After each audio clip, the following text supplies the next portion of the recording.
Hi guys, welcome to Snake Nook. I'm Vanny and with me I have little Misty. She is my 10-month-old spotted python female and she's helping me out with the intro and outro of this video. And the topic of the video is unboxing a baby snake from Reptmart.com. And before we do that, we're going to set up a quarantine enclosure that will be ready and waiting for this new little baby. Stay tuned. Hi guys, welcome to Snake Nook. I'm Vanny and in this video, we're going to go over some of the items that you could have on hand if you're thinking of bringing home a new baby snake, or you ordered a baby snake and it's on its way, or a young snake. These are some things that may work for you. If you don't have an enclosure ready, don't worry. You don't have to start off with an enclosure like 4x2x2 like those that I have there. That is certainly never my starting point with any of my young snakes because they don't need anything that big for a while. So this is a pretty good quarantine, pretty good size quarantine tub. So let me tell you what it is.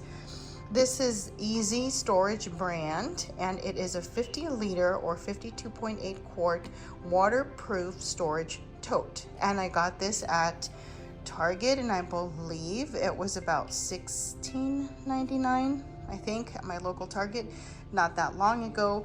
So that was the summer of 2023 price for one of these Easy Storage tubs at Target. So it's about $16.99. Okay, so let me show you some of the pieces that I have here, and I am sorry that my hand got in the way there for a second. I hate it when that happens.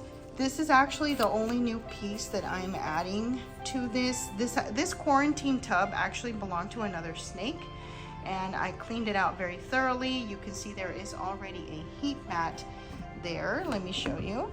There is already a heat mat. This is a Zoo Med heat mat. And it's a small one. It's a 4-watt, so that gives you an idea. It's just a small heat mat. And I just put a little clothespin in all of my tubs or enclosures because I like to keep information handy on when the snakes are eating, how much they weigh, if they skip a meal, if they shed, just basic info. That's why there is a clothespin right there. And this is really the only new item that has never been used by another snake. This is a Manzanita perch by All Living Things. This is available at PetSmart. And I think these are like, I want to say $10 or $12, something like that. So they're not at all expensive. They're pretty good. This is just a small plastic Heidi. It's really small. That's the size. I bought it at Pet Barn, and I just looked for a small size. That gives you an idea of the size of it. It's really tiny.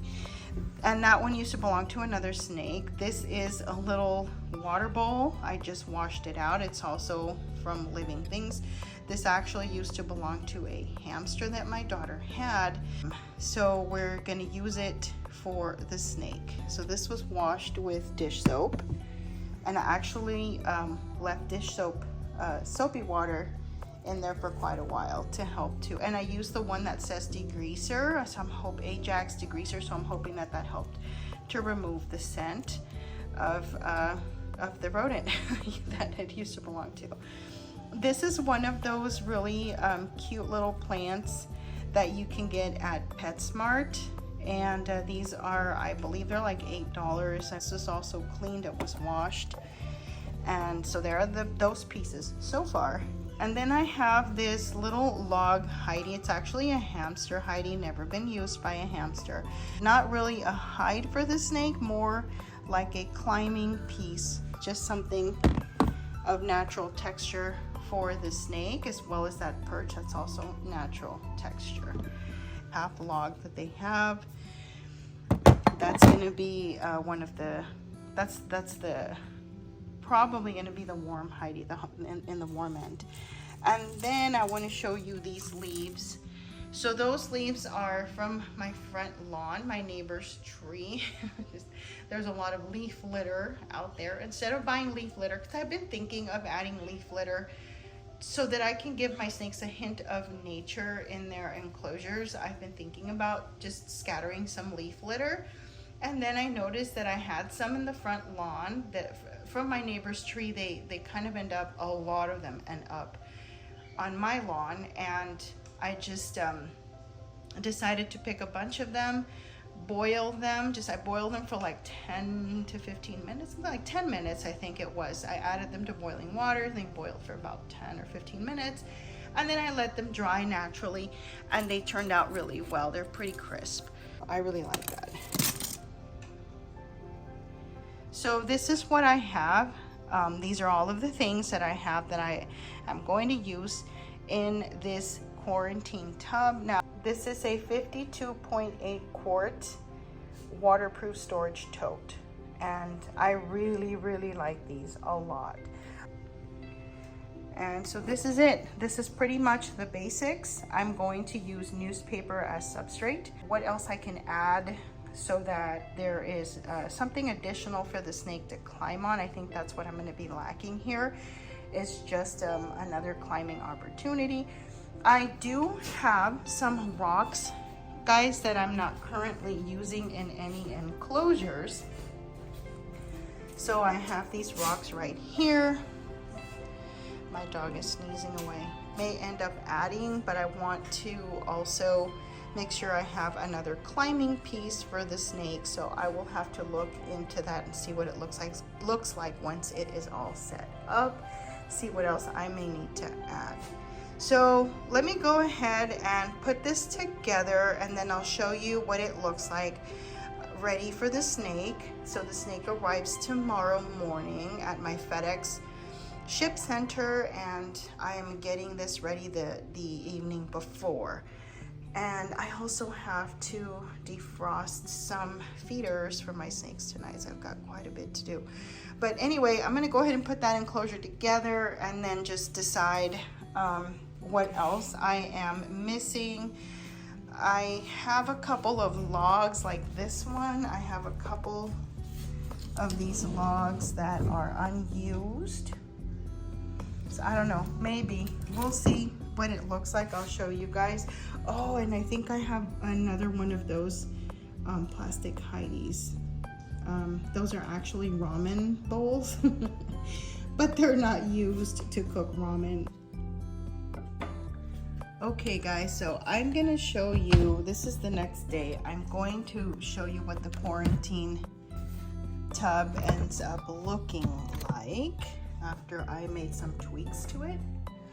Well, what it ended up looking like, because I don't think I'm gonna make any more changes.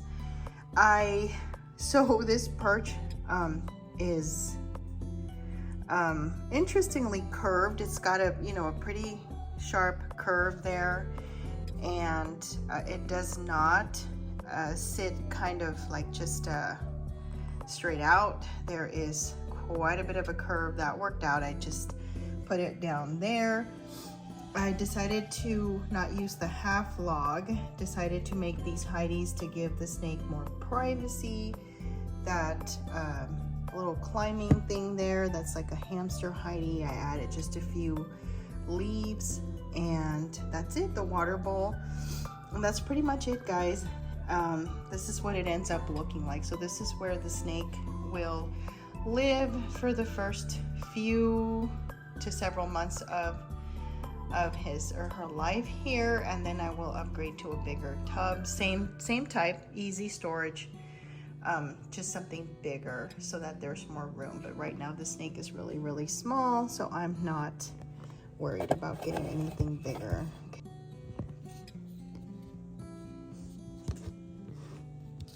Oh, before I unbox this, and I'm gonna have to put the phone down, but I wanted to show you guys that I ordered from Reptmart. .com. They are 100% online. They don't even have a phone number that you can call to check to get the order update of your snake. but there is a phone number there, it appears, and that is probably the phone number for Snakes at Sunset. I'm not sure, but they are housed, so Reptmart is housed at Snakes at Sunset. Okay guys, well, I had initially just left the audio the way it was. I spoke through all of this when I was recording the video, and then when I played it back later in editing, I realized that the crumpling of the paper was just too loud and the birds were acting up, and so there was just a lot of background noise that we could do without. So I decided to go back, remove the audio, and then do a voiceover as I did the unboxing, just so that we had more clarity as I was speaking. So in this part of the unboxing, there was just a lot of crumpled packing paper. No heat pack needed. The temps were decent. They were actually really warm. No cryo pack or ice pack of any kind either. I think the temperatures for the overnight travel were just right to where the snake didn't need either a heat pack or cryo pack. Oh boy, look, look, look. I see a little Antaresia. Here he is. Oh my, look at those colors. That's one of the things that I admire about the spotted python of the Antaresia group. I really like the markings on these guys. They're really dark markings against the light background. Based on all the research that I have been doing on Antaresia maculosa, I can say just right now at my visual angle that I am looking at a pretty good specimen of the Antaresia maculosa species. And by no means am I a spotted python expert, guys. I just like to do my own research when it comes to the species that I have, but I am no expert at this point, so please do your own research if you would like more information on the Antaresia maculosa. I spy a little Antaresia. What do you guys think of the Antaresia maculosa? Drop a comment, guys. Drop a comment. Let me know what you all think of this species. It is now time to put little Stellar into his new enclosure, quarantine enclosure. So I think I'm gonna play it safe and just try to open the lid and have him slide out of the deli cup when he's good and ready to.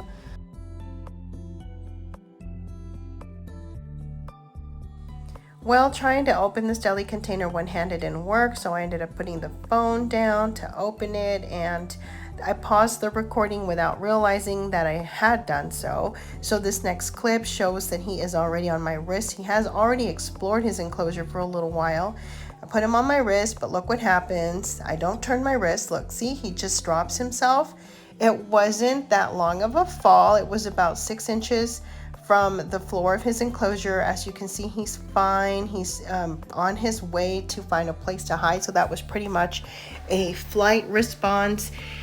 He let himself, he let go of my wrist purposely because he was trying to get away from me. He's not hurt. I'm looking at him right here. He seems fine.